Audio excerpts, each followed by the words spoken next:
આ વિડીયોમાં વઘારેલી રોટલી બનાવવાની પૂરી રીત પરફેક્ટ માપ સાથે બતાવી છે, જેથી દર વખતે વઘારેલી રોટલી ટેસ્ટમાં બેસ્ટ જ બનશે અને ક્યારેય ફીકી નહીં લાગે. વિડીયો પસંદ આવે તો લાઈક આપી રૂપલ્સ ટેસ્ટી ટ્રીટ્સને સબસ્ક્રાઇબ જરૂર કરજો. Happy cooking, enjoy eating. સૌથી પહેલા આપણે 8 રોટલી લીધી છે. આ રોટલી મેં બપોરે જમવામાં બનાવી હતી અને 8 રોટલી જેટલી વધી છે, તો અત્યારે 3-4 કલાક પછી આપણે તેની વઘારેલી રોટલી બનાવીએ છીએ. ફ્રેન્ડ્સ, વઘારેલી રોટલી જ્યારે બનાવી છે ત્યારે આવી રીતે થોડી ઠંડી રોટલી લેવાની, કેમ કે જો ગરમ રોટલી હશે ને બનાવશું ને તો તે બહુ ચીપકેલી બનશે અને ખાવામાં નહીં ભાવે. રોટલીને આપણે કટકા કરી દઈએ.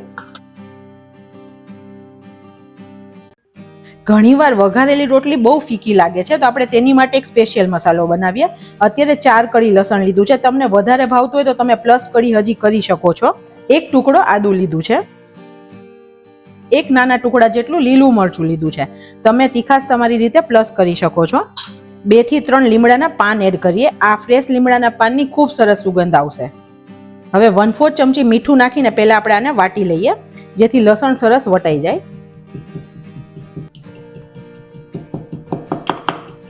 અધકચરું વટાઈ જાય પછી આપણે 1 ચમચી જેટલું લાલ મરચું એડ કરીએ. અત્યારે કાશ્મીરી લાલ મરચું વાપરું છું. અને 1/4 ચમચી જેટલું જીરું એડ કરીએ.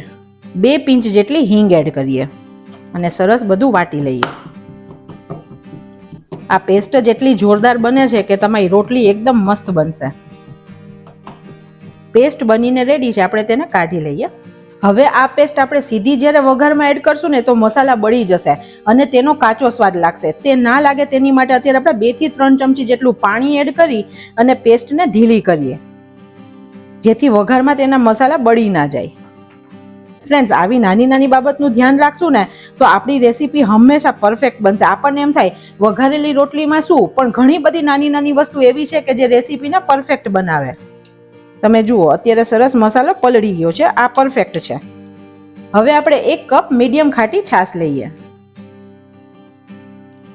હવે એક સ્પેશિયલ ટીપ કહું, જ્યારે આપણે છાશને વઘારમાં એડ કરીએ છીએ ને ત્યારે છાશ ફાટી જાય છે, એટલે કે તેના ફોદા થઈ જાય છે. તેવું ના થાય તેની માટે આપણે જ્યારે પણ છાશ વઘારવાની હોય ને ત્યારે તેની અંદર મીઠું એડ કરવાનું. તો અત્યારે હું 1/4 ચમચી જેટલું મીઠું એડ કરું છું, જેથી છાશ વઘારતી વખતે બિલકુલ નહીં ફાટે. આ બહુ જ કામની ટ્રીક છે. હવે આપણે વઘાર માટે એક પેન લીધું છે. થોડું જાડા તળિયાવાળું લેવાનું. ગેસની ફ્લેમ એકદમ સ્લો રાખીએ છીએ. 3 TBSP જેટલું તેલ એડ કરીએ. વઘારેલી રોટલીમાં એકદમ ઓછું તેલ હશે ને તો તે બિલકુલ સારી નહીં બને. અત્યારે માપે છે, પણ જો તમે હેલ્થ કોન્શિયસ છો તો તમે ઓછા તેલમાં પણ બનાવી શકશો. અડધી ચમચી રાઈ એડ કરીએ. અડધી ચમચી જીરું એડ કરીએ. હવે આપણી રાઈ ફૂટી રહી છે, તો આપણે જે પેસ્ટ બનાવી લસણની તે એડ કરીએ.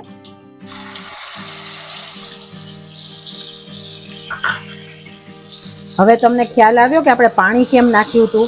જો પાણી વગરની પેસ્ટ હોય ને તો અત્યારે તે બળી જાય.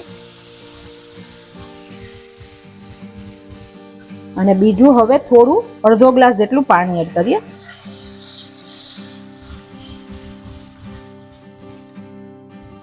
એટલી મસ્ત સુગંધ આવી અત્યારે.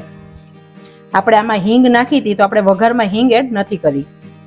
1/4 ચમચી હળદર એડ કરીએ. 1 ચમચી ધાણા જીરું એડ કરીએ અને અડધી ચમચી જેટલું કાશ્મીરી લાલ મરચું એડ કરીએ, જેથી કલર સરસ આવે.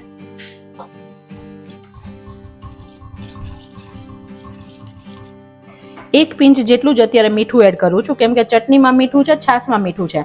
પછી આપણે ચાખીને બીજું મીઠું પ્લસ કરી શકીશું. હવે આ મસાલાને આપણે થોડું સતળાવા દેવાનું, તેલ છૂટે ત્યાં સુધી, જેથી મસાલા કાચા ન રહે અને લસણનો કાચો સ્વાદ ના લાગે. જનરલી ઘણીવાર આપણે એવું કરી કે ફટાફટ વઘાર કરી લસણ નાખીને ડાયરેક્ટ રોટલીને છાશ પાણી નાખી દઈએ, તો આપણને એમ થાય કે રોટલી બહુ ફીકી બને છે, ભાવતી જ નથી. પણ તમે એકવાર ચોક્કસ આ રીતે ટ્રાય કરજો, એકદમ બેસ્ટ બનશે. અને તમે મને કોમેન્ટ સેક્શનમાં જણાવજો પણ ખરા કે તમારા ઘરે રોટલી કેવી બની. તમે જુઓ, હવે તેલ ઉપર છૂટું પડે છે.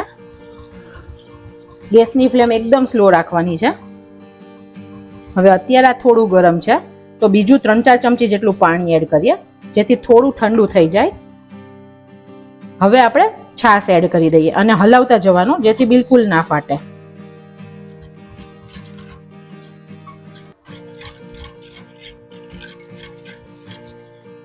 બીજું આપણે 1 કપ પાણી એડ કરીએ છીએ. આ રોટલી છે તે થોડી રસાવાળી હોય તો સારી લાગે છે, તો તમે રસો એડજસ્ટ કરી શકો છો. હવે આને આપણે થોડું ઉકળવા દઈએ. તમે જુઓ અત્યારે બિલકુલ છાશ ફાટી નથી. આપણે થોડું પાણી નાખ્યું અને મીઠું પણ હતું તો અત્યારે છાશ એકદમ મસ્ત રહી છે. ઘણી વાર કેવું થાય કે જ્યારે ફાટે ને તો અહીંયા બધું તમને વ્હાઈટ વ્હાઈટ દેખાવા લાગે, તો અત્યારે પરફેક્ટ છે અને આપણે હલાવવાની. 1 પિંચ જેટલો ગરમ મસાલો એડ કરીએ અને આ બધા સ્વાદને બેલેન્સ કરવા માટે 1 ચમચી જેટલો ગોળ એડ કરીએ. આ ખૂબ ટેસ્ટી બનાવશે. તમને ગળી રોટલી નહીં કરે, સ્વાદમાં ગળ પણ નહીં લાગે, પણ એકદમ સ્વાદને બેલેન્સ કરશે. અને 7-8 લીમડાના પાન એડ કરીએ. આ ફ્રેશ લીમડાનો સ્વાદ ખૂબ સરસ લાગશે. હવે આપણું મિશ્રણ ગરમ થઈ ગયું છે અને ઉકળી રહ્યું છે, તો આપણે જે રોટલી હતી તે એડ કરીએ.